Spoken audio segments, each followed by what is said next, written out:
ರಾಜ್ಯ ಸರ್ಕಾರದ ವಿರುದ್ಧವಾಗಿ ವಿಪಕ್ಷಗಳು ಅಬಕಾರಿ ಸಮರವನ್ನೇ ಸಾರ್ತಾ ಇವೆ. ಅಹೋರಾತ್ರಿ ಸಮರ, ಅಹೋರಾತ್ರಿ ಧರಣಿ ಆದ ಮೇಲೂ ಕೂಡ ಸದನದಲ್ಲಿ ಅವರ ಹೋರಾಟದ ಕಾವು ಕಿಚ್ಚು ಕಡಿಮೆ ಆಗಿಲ್ಲ. ಇವತ್ತು ವಿಧಾನಸಭೆಯ ಕಲಾಪ ಶುರುವಾಗ್ತಾ ಇದ್ದಂತೆಯೇ ಧರಣಿ ಜೋರಾಗಿತ್ತು. ಸದನದ ಬಾವಿಗಿಳಿದು ಪ್ರತಿಪಕ್ಷಗಳು ಧರಣಿಯನ್ನ ಮಾಡಿದವು. ಸರ್ಕಾರದ ವಿರುದ್ಧವಾಗಿ ಘೋಷಣೆ ಕೂಗಿ ಆಕ್ರೋಶವನ್ನು ಹೊರಹಾಕಿದ್ವು. ಬಿಜೆಪಿ ಜೆಡಿಎಸ್ ಸದಸ್ಯರಿಂದ ರಾಜೀನಾಮೆ ಕೊಡಲೇಬೇಕು ಆರ್ ಬಿ ತಿಮ್ಮಾಪುರ ಅಂತ ಆಗ್ರಹ ಕೇಳಿಬಂತು.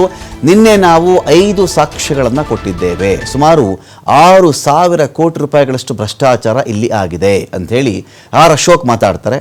ಮೊದಲು ಸಚಿವ ತಿಮ್ಮಾಪುರ ರಾಜೀನಾಮೆ ಕೊಟ್ಟು ಬಿಡಲಿ, ಆಮೇಲೆ ಬೇಕಾದರೆ ಅವರು ಇಲ್ಲ ಅಂತ ಬರಲಿ, ಅಲ್ಲಿವರೆಗೂ ರಾಜೀನಾಮೆನಲ್ಲೇ ಇರಬೇಕು ಅಂಥೇಳಿ ಪ್ರತಿಪಕ್ಷಗಳು ಆಗ್ರಹ ಮಾಡಿದ್ದು.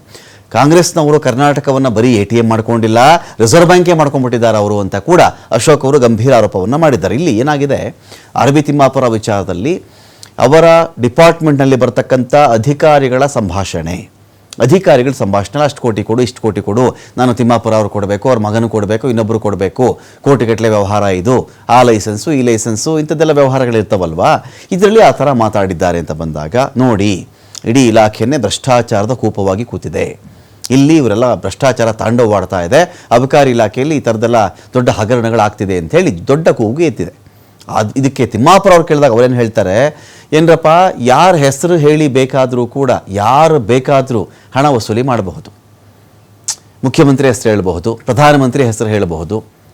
ಯಾರಾದರೂ ಪ್ರಶ್ನೆ ಕೇಳಿದ್ರೆ ಅವ್ರನ್ನೇ ನಿಮ್ಮ ಹೆಸರಲ್ಲಿ ಯಾರಾದರೂ ದುಡ್ಡು ತೊಗೊಂಡ್ಬಿಟ್ಟಿದ್ದಾರೆ ಅಂತ ಬಂದಾಗ ನೀವು ರಾಜೀನಾಮೆ ಕೊಡಬೇಕಾಗತ್ತೇನ್ರಪ್ಪ, ಇದು ಸಾಧ್ಯನಾ? ನಿಮ್ಮ ಹೆಸರಲ್ಲಿ ಯಾರು ರಾಜೀನಾಮೆ ತೊಗೊಂಡ್ರು, ನನ್ನ ವಿಚಾರದಲ್ಲಿ ನಿಮ್ಮ ಬಳಿ ಸಾಕ್ಷಿ ಏನಿದೆ? ಅದು ವಿಪಕ್ಷ ಹೇಳ್ತಿರೋದು, ನಾವು 5 ಸಾಕ್ಷಿ ಕೊಟ್ಟಿದ್ದೀವಿ, ತಿಮ್ಮಾಪುರ ಅವ್ರ ಮೇಲೆ ನಮಗೇನಿಲ್ಲ, ಈ ಸದ್ಯಕ್ಕಂತೂ ರಾಜೀನಾಮೆ ಕೊಟ್ಟುಬಿಡಲಿ ಅವರು, ಆಮೇಲೆ ಬೇಕಾದ್ರೆ ಇಲ್ಲ ಅಂತ ಬರಲಿ ಅಂತ ವಿಪಕ್ಷಗಳು ಹೇಳ್ತಿರೋದು. ತಿಮ್ಮಾಪುರ ಅವ್ರು ಕೇಳಿದ್ರು ಅವ್ರೇನು ಹೇಳ್ತಾರೆ, ಇಲ್ಲ ನನ್ನ ಹೆಸರು ಹೇಳಿ, ಅನೇಕ ಎಲ್ಲ ಡಿಪಾರ್ಟ್ಮೆಂಟ್ ಸಚಿವರ ಹೆಸರನ್ನು ಹೇಳ್ಕೊಂಡು ಯಾರೋ ಅಧಿಕಾರಿ ವಸೂಲಿ ಮಾಡ್ದ ಅಂತ ಅಂದ್ಕೊಳ್ಳಿ, ವಸೂಲಿ ಮಾಡಿಬಿಟ್ಟ, 1 ಕೋಟಿ ಮಾಡಿದ್ನೋ 2 ಕೋಟಿ ಮಾಡಿದ್ನೋ 5 ಕೋಟಿ ಮಾಡಿದ್ನೋ ವಸೂಲಿ ಮಾಡ್ದ, ಅದಕ್ಕೆ ಆ ಸಚಿವರನ್ನ ನಾವು ಹೊಣೆ ಮಾಡೋಕ್ಕಾಗುತ್ತಾ?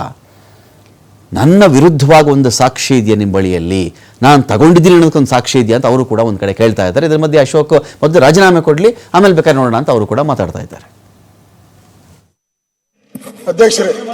ಅಧ್ಯಕ್ಷರೇ, ನಾವು ನಿನ್ನೆನೂ ಕೂಡ ಸದನದಲ್ಲಿ 6,000 ಕೋಟಿಯ ಒಂದು ದೊಡ್ಡ ಭ್ರಷ್ಟಾಚಾರ ನಡೆದು ಇಡೀ ಕರ್ನಾಟಕ ಬೆಚ್ಚಿ ಬೀಳುವಂತ ಭ್ರಷ್ಟಾಚಾರ ನಡೆದಿದೆ.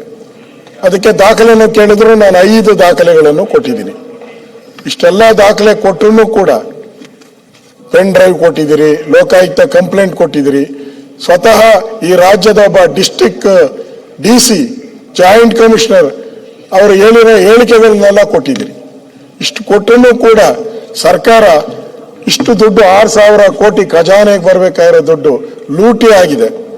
ಇದ್ರ ಬಗ್ಗೆ ನಾವು ರಾಜ್ಯದ ಮುಖ್ಯಮಂತ್ರಿಗೆ ನಾವು ಪದೇ ಹೇಳಿದಿರಿ, ಅವ್ರು ರಾಜೀನಾಮೆ ತಗೊಳ್ಳಿ, ಫಸ್ಟ್ ಅವ್ರು ರಾಜೀನಾಮೆ ಕೊಡ್ಲಿ, ಆಮೇಲೆ ತನಿಖೆ ಮಾಡ್ಲಿ, ಅವ್ರು 3 ತಿಂಗಳಿಗೆ ಬೇಕಾದ್ರೆ ವಾಪಸ್ ತಗೊಳ್ಳಿ, ನಮ್ದೇನು ಅಬ್ಜೆಕ್ಷನ್ ಇಲ್ಲ. ಗಣಪತಿ ಕೇಸಲ್ಲಿ ಜಾರ್ಜ್ ಅವ್ರದ್ದಾಗಿತ್ತು, ರಾಜೀನಾಮೆ ಕೊಟ್ರು ಜಾರ್ಜ್ ಅವರು. ಈಶ್ವರಪ್ಪನವ್ರ ಕೇಸ್ ಆಗಿತ್ತು, ರಾಜೀನಾಮೆ ಕೊಟ್ರು. ಆ ವಿಡಿಯೋ ವಿಚಾರವಾಗಿ 3 ಜನ ಮಂತ್ರಿಗಳು ರಾಜೀನಾಮೆ ಕೊಟ್ರು.